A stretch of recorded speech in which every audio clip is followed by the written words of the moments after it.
Avez-vous déjà entendu parler de la légende de la sixième question?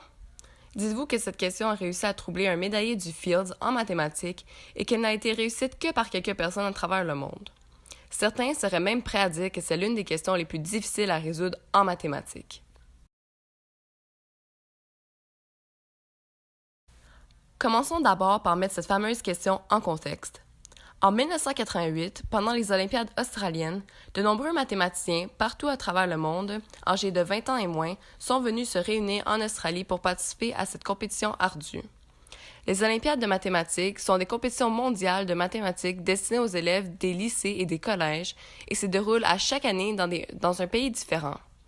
La première Olympiade s'est tenue en 1959 en Roumanie et 7 pays y participaient. Elle s'est petit à petit agrandie jusqu'à accueillir une centaine de pays provenant des 5 continents.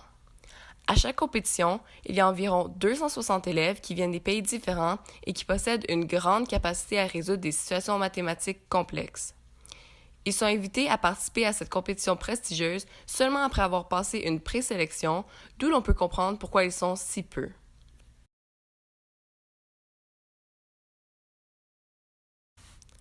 Mais en quoi consiste cet événement? En fait, cette compétition se déroule tout d'abord en 2 journées distinctes, d'où 3 questions sont distribuées par jour. Pendant l'entièreté de cette compétition, ils ont 2 heures pour résoudre les 6 problèmes, ce qui est très peu, sachant que ces questions sont très difficiles à résoudre, ce qui les laisse environ 19 minutes pour résoudre chaque question.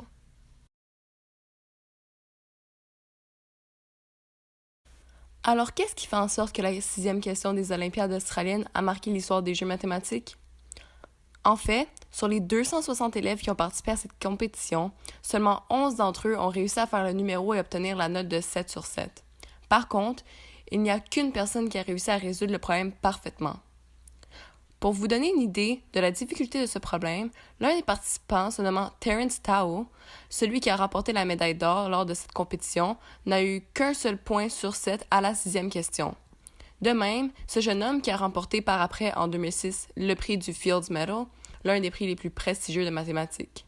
Il a été le plus jeune mathématicien à remporter la médaille d'or à seulement 13 ans. L'origine de ce problème mathématique vient d'un homme allemand qui a soumis sa question aux organisateurs des Olympiades en 1988. Lorsque celui-ci a soumis sa question, les organisateurs ont décidé de tester la qualité de la difficulté de son problème. Ils ont eu 6 heures pour résoudre ce problème, ce qui est pratiquement 18 fois plus de temps que les élèves ont eu pour résoudre ce même numéro. Après que le temps s'est écoulé, les organisateurs ont été stupéfaits par la difficulté de ce problème. Aucun des mathématiciens n'était capable de résoudre le problème du jeune Allemand. Voyant que le numéro était pratiquement impossible à résoudre, la plupart auraient cru que ce problème ne se serait pas retrouvé dans la compétition, mais, comme l'histoire nous le démontre, elle en a fait partie. Les organisateurs étaient tellement conscients de la difficulté de ce problème que sur la copie où se retrouvait le numéro, ils avaient mis 2 astérix pour avertir les participants que celui-ci était très complexe. Mais qu'est-ce que la question 6? C'est ce que nous voulons réellement savoir. Laissez-moi donc vous la lire. En supposant que A et B sont des nombres entiers et positifs, trouvez les carrés parfaits dans l'équation A au carré plus B au carré divisé par A fois B plus 1. À première vue, cette question peut sembler assez simple, mais plus que l'on essaie de se mettre à l'essayer de le résoudre, plus on découvre l'ampleur de sa complexité. Il est donc important de comprendre que l'on cherche uniquement des nombres entiers et que tout nombre fractionnaire ne nous importe peu. Alors maintenant, essayons de résoudre ce problème si complexe. Ok, donc maintenant, essayons de résoudre cette fameuse équation. Donc la question est, sachant que A et B sont des nombres entiers et positifs, trouvez les carrés parfaits de A à la 2 plus B à la 2 divisé par AB plus 1. Donc, on va commencer par faire des essais. Ça va être un peu du essai-erreur. Donc, on va prendre par exemple A est égal à 0 et B est égal à 2. Donc, on va remplacer ces deux dans l'équation. Donc, ça fait 0 à la 2 plus 2 à la 2 divisé par 0 fois 2 plus 1, ce qui donne 2 à la 2 divisé par 1, ce qui donne 2 à la 2, qui est un carré parfait. Donc, ça marche. Mais là, on peut voir qu'ici, si on remplaçait encore A par 0 et qu'on remplaçait B par n'importe quel nombre, ça aurait aussi marché et donné des carrés parfaits. Par exemple, 0 à la 2 plus 3 à la 2 divisé par 0 fois 3 plus 1, c'est encore égal à un carré parfait qui est 3 à la 2. Et on peut continuer comme ça. Donc là, on vient de trouver une série infinie de nombres qui pourraient marcher dans cette équation, qui sont, par exemple, donc A et B, 0, 1, 0, 2, 0, 3, etc.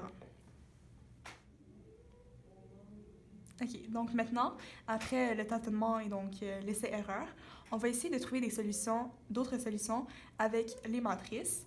Et donc, on va utiliser un tableau comme ça, où ici c'est A et où ici c'est B. Et on va remplacer les valeurs. Par contre, on va voir qu'il va y avoir une régularité dans les réponses. Donc, on va faire ça en diagonale pour éviter de se répéter et trouver qu'est-ce qu'on cherche. Et donc, on va commencer avec ce qu'on avait trouvé tantôt. Donc ici, c'est 0 à la 2, 1 à la 2, 2 à la 2, 3 à la 2, 4 à la 2, 5 à la 2, 6 à la 2, 7 à la 2, 8 à la 2. Ensuite, ici, 1 et 1, ça va faire 1 à la 2. Aussi, je vais souligner les réponses qui concordent avec qu'est-ce qu'on cherche. Et donc, ça, c'est bon, ça, c'est bon. Voilà. Par contre, on va souvent trouver ensuite des nombres fractionnaires, mais c'est pas ça qu'on cherche parce qu'on cherche des carrés parfaits. Et donc, quand ça va être des nombres fractionnaires, au lieu d'écrire à chaque fois les fractions, je vais tout simplement faire des croix parce que ça nous importe peu. Par contre, oups, OK. Donc ici, on est rendu à 2, c'est assez serré, pardon. Donc là, ici, on s'en fout. On s'en fout. Par contre, avec 2 et 8, on va avoir comme résultat 2 à la 2, qui est un carré parfait. Mais là, on va se demander pourquoi c'est un carré parfait, pour justement trouver d'autres solutions qui pourraient être semblables et trouver une autre série de solutions. OK, donc maintenant, on va essayer de démontrer pourquoi, lorsqu'on remplace A par 2 dans l'équation et B par 8, on arrive à trouver un carré parfait. Et on va essayer de trouver justement une solution qui nous amènerait à avoir d'autres résultats semblables et donc avoir une autre série infinie. Donc ici, si on remplace A par 2 et B par 8, on aurait 2 à la 2 plus 8 au carré divisé par 2 fois 8 plus 1. Mais ici, on peut remplacer 8 par 2 à la 3 et donc on aurait 2 à la 2 plus 2 à la 3 à la 2 sur 2 fois 2 à la 3 plus 1. Désolé, on va aller par ici. Et donc, on aurait 2 à la 2 plus 2 à la 6 divisé par 2 à la 4 plus 1. Mais là, on va factoriser. Et donc, on va avoir 2 à la 2 en facteur fois 1 plus 2 à la 4 divisé par 2 à la 4 plus 1. Ici, on voit deux termes semblables et donc on peut les éliminer et avoir 2 à la 2. Donc ici, on a un carré parfait. Mais là, on voit ici qu'on a un 2, notre 2 qui est juste ici. Donc voilà. Et on voit qu'ici, en fait, B qui est égal à 8, c'est comme 2 à la 3. Donc là, on va essayer avec d'autres termes. Par exemple, A est égal à 3 et B est égal au A, mais au cube. Donc, 3 à la 3. Et voir si ça donnerait aussi un carré parfait. Donc ici, on va remplacer A par 3 et B par 3 à la 3. Donc, 3 à la 2 plus 3 à la 3 à la 2 sur 3 fois 3 à la 3 plus 1 devient 3 à la 2 plus 3 à la 6 sur 3 à la 4 plus 1. On retourne ici.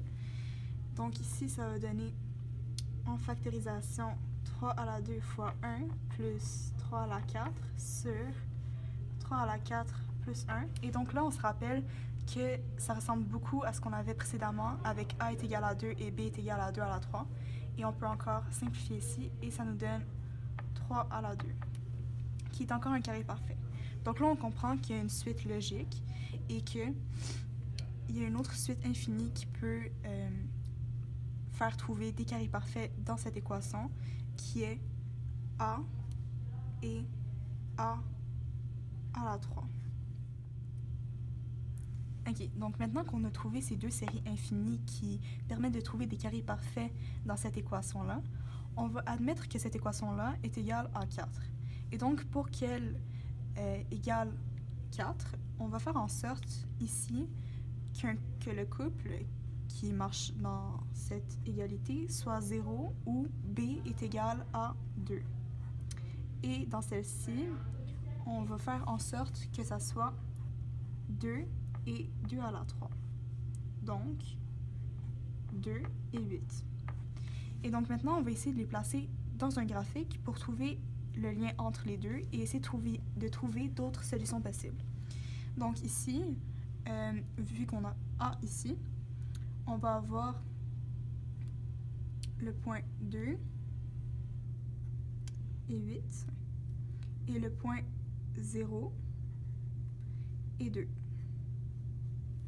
Donc là, on a le premier point ici à placer qui est 0, 2 et donc on a 0, 2 et ici on a 2, 8. Donc 2, ici c'était 8, le 8 était là. Et donc ça va être ici. Donc ici on a deux solutions qu'on pourrait relier ensemble, mais c'est pas le point qu'on veut faire puisqu'on s'en fout des nombres qui ne sont pas entiers. Et on va devoir admettre par la suite pour créer plus de liens que en fait cette équation-là peut aussi s'écrire b à la 2 plus a à la 2 divisé par b fois a plus 1. Donc on a interverti ensemble le a et le b et on peut voir qu'en fait ça s'équivaut, c'est la même chose.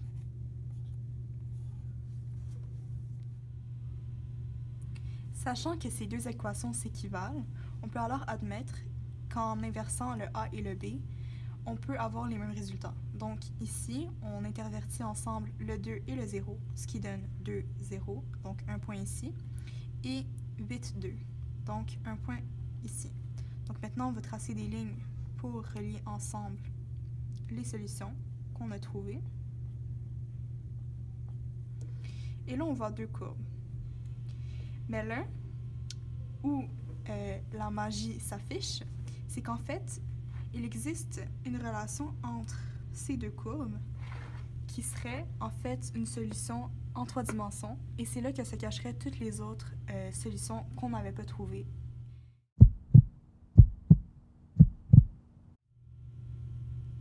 Ok, donc maintenant, avec tout ce qu'on a pu trouver, on peut admettre que en prenant cette série, la première série infinie qu'on a trouvée, on peut les remplacer le a et le b par 0 et 2 et trouver 4 qui est aussi 2 au carré. On peut aussi intervertir ensemble le a et le b pour ainsi aussi trouver 2 à la 2. Et ensuite, ici c'est avec la deuxième série qu'on a trouvé juste ici, qui est a et a au cube. On peut trouver encore 2 au carré et aussi on pourrait intervertir le a et le b encore une fois et encore trouver 2 au carré. Et ici, cette solution serait une solution qu'on aurait trouvée dans la courbe en 3D qu'on a trouvée qui forme une équation quadratique. Voilà.